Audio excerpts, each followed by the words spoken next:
আসসালামু আলাইকুম, আমি মোহাম্মদ নাইমুর রহমান আবারও চলে আসলাম আপনাদের সামনে একটি আপডেট ভিডিও নিয়ে। আজকে আমি যাব আমার খালার বাড়িতে, তাও সম্পূর্ণ হেঁটে যাব। বলতে বলতে চলে এলাম মাঠে। দেখতে পাচ্ছেন চারিপাশে কুয়াশা, আর আমি যাব হচ্ছে ওই কোণা দিয়ে, ওই কোণায় ওই আঙ্গেল থুম্বার পাশ দিয়ে যাব। নেমে পড়বো এই সোজা। এই তো আমি সম্পূর্ণ নেমে পড়লাম রাস্তা থেকে। তো গাইস, এগুলা হচ্ছে ধানের গাছের গোড়া। আর গাইস, আমাকে ভয় লাগতেছে হচ্ছে আশেপাশে কোনো লোক নাই, শুধু আমি একা এই রাস্তা দিয়ে যাচ্ছি। তোমাকে ভয় লাগতেছে হচ্ছে যে কোনো শিয়াল আসে নাকি গাইস, এটা হচ্ছে আমার সবচেয়ে ভয়।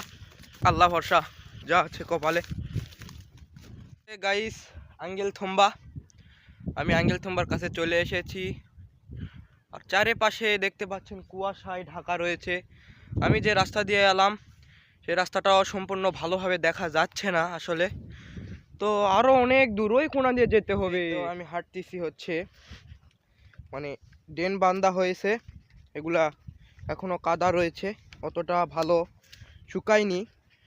আর পাশে পানি গাইস, এই লালা দিয়ে যায় হচ্ছে ডিবের পানি, যেগুলা কৃষকদের উপকার করে জমির। গাইস, আপনারা দেখতে পাচ্ছেন আমার পেছনে সরিষা ক্ষেত।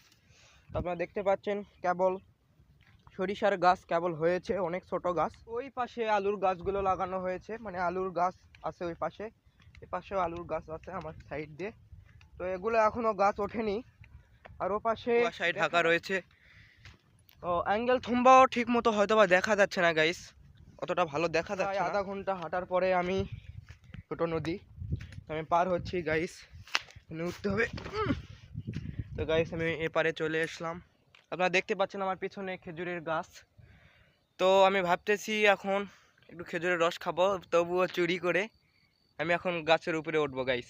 আমি খেজুরের গাছে উঠে গেছি, এই তো দেখতে পাচ্ছেন এখানে রস রয়েছে, আমি একটু ভোগ করব। আর চারিপাশে দেখতে পাচ্ছেন অনেক ছোট ছোট জিনিস দেখা যাচ্ছে, কুয়াশায় পুরাই ঢাকা। শীতের প্রথম এবার রস খেলাম, রস খেতে অনেক ভালোই লাগলো। দেখতে পাচ্ছেন ছাগল চড়ানো হচ্ছে, ওই তো ও পাশে লোকেরা তারা ছাগল চড়াচ্ছে গাইস।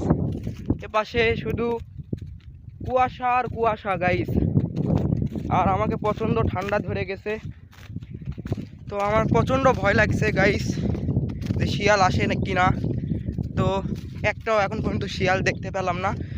আর এ পাশে মানুষজন রয়েছে, আর একটু হলেই গাইস আমার খালুদের গ্রামে ঢুকে পড়ব।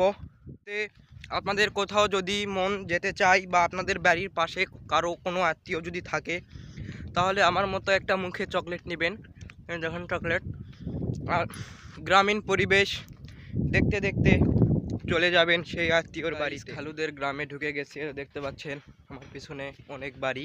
অবশেষে আমি আমার খালার বাড়িতে পৌঁছে গেছি।